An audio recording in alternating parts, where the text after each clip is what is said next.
Au nom d'Allah, le tout miséricordieux, le très miséricordieux. Louange à Allah, créateur des cieux et de la terre, qui a fait des anges des messagers dotés de 2, 3 ou 4 ailes. Il ajoute à la création ce qu'il veut, car Allah est omnipotent. Ce qu'Allah accorde en miséricorde aux gens, il n'est personne à pouvoir le retenir, et ce qu'il retient, il n'est personne à le relâcher après lui, et c'est lui le puissant, le sage. Ô hommes, rappelez-vous le bienfait d'Allah sur vous. Existe-t-il en dehors d'Allah un créateur qui du ciel et de la terre vous attribue votre subsistance? Point de divinité à part lui. Comment pouvez-vous vous détourner de cette vérité? Et s'il te traite de menteur, certes on a traité de menteur des messagers avant toi. Vers Allah cependant tout est ramené. Ô hommes, la promesse d'Allah est vérité. Ne laissez pas la vie présente vous tromper, et que le grand trompeur, Satan, ne vous trompe pas à propos d'Allah. Le diable est pour vous un ennemi. Prenez-le donc pour ennemi. Il ne fait qu'appeler ses partisans pour qu'ils soient des gens de la fournaise. Ceux qui ont mécru auront un dur châtiment, tandis que ceux qui croient et accomplissent les bonnes œuvres auront un pardon et une grosse récompense. Et quoi? Celui à qui on a enjolivé sa mauvaise action au point qu'il la voit belle? Mais Allah égare qui il veut et guide qui il veut. Que ton âme ne se répande donc pas en regret pour eux. Allah est parfaitement savant de ce qu'il fabrique. Et c'est Allah qui envoie les vents, qui soulève un nuage que nous poussons ensuite vers une contrée morte, puis nous redonnons la vie à la terre après sa mort. C'est ainsi que se fera la résurrection. Quiconque veut la puissance, qu'il la cherche auprès d'Allah, car la puissance tout entière est à Allah.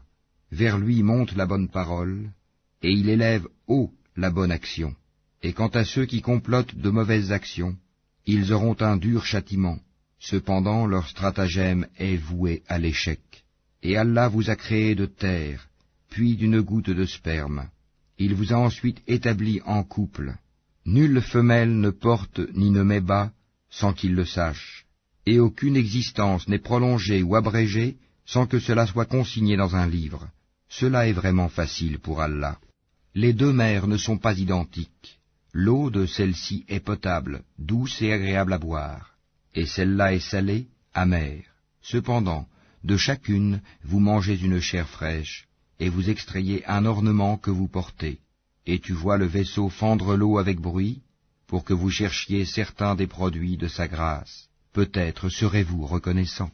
Il fait que la nuit pénètre le jour, et que le jour pénètre la nuit. Et il a soumis le soleil et la lune. Chacun d'eux s'achemine vers un terme fixé. Tel est Allah, votre Seigneur. À lui appartient la royauté, tandis que ceux que vous invoquez en dehors de lui ne sont même pas maîtres de la pellicule d'un noyau de date. Si vous les invoquez, ils n'entendent pas votre invocation, et même s'ils entendaient, ils ne sauraient vous répondre. Et le jour du jugement, ils vont nier votre association. Nul ne peut te donner des nouvelles comme celui qui est parfaitement informé. Ô homme, vous êtes les indigents ayant besoin d'Allah, et c'est Allah, lui, qui se dispense de tout, et il est le digne de louange. S'il voulait, il vous ferait disparaître et ferait surgir une nouvelle création, et cela n'est point difficile pour Allah.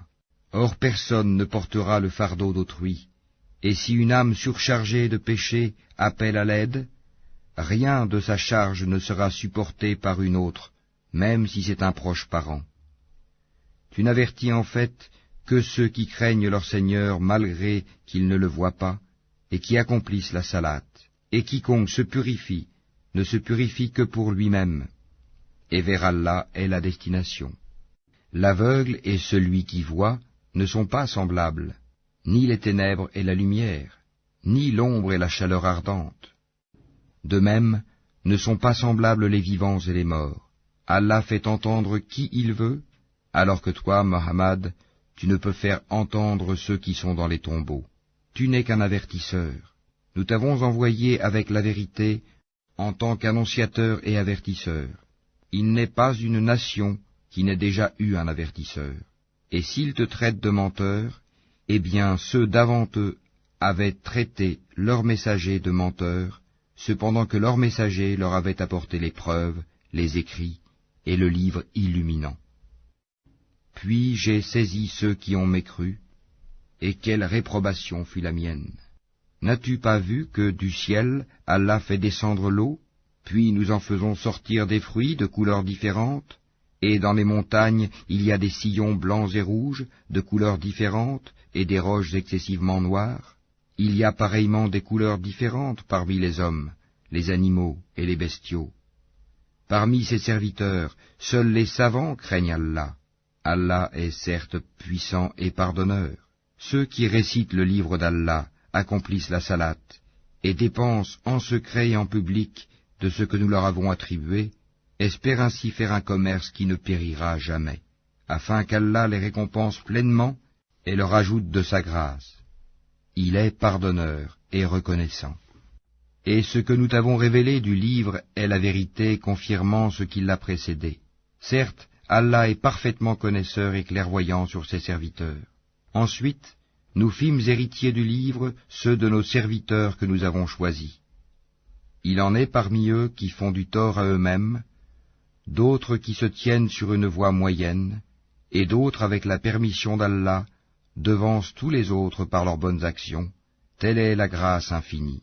Les jardins d'Éden, où ils entreront parés de bracelets en or ainsi que de perles, et là leurs vêtements sont de soie, et ils diront, louange à Allah qui a écarté de nous l'affliction. Notre Seigneur est certes pardonneur et reconnaissant. C'est lui qui nous a installés par sa grâce dans la demeure de la stabilité, où nulle fatigue, nulle lassitude ne nous touche. Et ceux qui ont mécru auront le feu de l'enfer. On ne les achève pas pour qu'ils meurent, on ne leur allège rien de ces tourments. C'est ainsi que nous récompensons tout négateur obstiné. Et là, ils hurleront, « Seigneur, fais-nous sortir, nous ferons le bien contrairement à ce que nous faisions. Ne vous avons-nous pas donné une vie assez longue pour que celui qui réfléchit réfléchisse? L'avertisseur cependant vous était venu. Eh bien, goûtez votre punition, car pour les injustes, il n'y a pas de secoureur. Allah connaît l'inconnaissable dans les cieux et la terre, il connaît le contenu des poitrines. C'est lui qui a fait de vous des successeurs sur terre. Quiconque mécroit, sa mécréance retombera sur lui. Leur mécréance n'ajoute aux mécréants qu'opprobre auprès de leur Seigneur. Leur mécréance n'ajoute que perte aux mécréants. Dis, voyez-vous vos associés que vous invoquez en dehors d'Allah? Montrez-moi ce qu'ils ont créé de la terre. Ont-ils été associés à la création des cieux?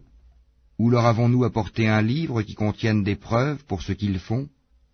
Non, mais ce n'est qu'en tromperie que les injustes se font des promesses les uns aux autres. Allah retient les cieux et la terre pour qu'ils ne s'affaissent pas. Et s'ils s'affaissaient, nul autre après lui ne pourra les retenir. Il est indulgent et pardonneur. Et ils ont juré solennellement par Allah que si un avertisseur leur venait, ils seraient certes mieux guidés que n'importe quelle autre communauté. Puis, quand un avertisseur, Mohammed, leur est venu, cela n'a fait qu'accroître leur répulsion, par orgueil sur terre et par manœuvre perfide. Cependant, la manœuvre perfide n'enveloppe que ses propres auteurs. Attendent-ils donc un autre sort que celui des anciens? Or jamais tu ne trouveras de changement dans la règle d'Allah, et jamais tu ne trouveras de déviation dans la règle d'Allah. N'ont-ils donc jamais parcouru la terre pour voir ce qu'il est advenu de ceux qui vécurent avant eux et qui étaient plus puissants qu'eux? Et rien dans les cieux ni sur terre ne saurait réduire l'autorité d'Allah, car il est, certes, omniscient, omnipotent. Et si Allah s'en prenait aux gens pour ce qu'ils acquièrent, il ne laisserait à la surface de la terre aucun être vivant, mais il leur donne un délai jusqu'à un terme fixé, puis quand leur terme viendra, il se saisira d'eux, car Allah est très clairvoyant sur ses serviteurs.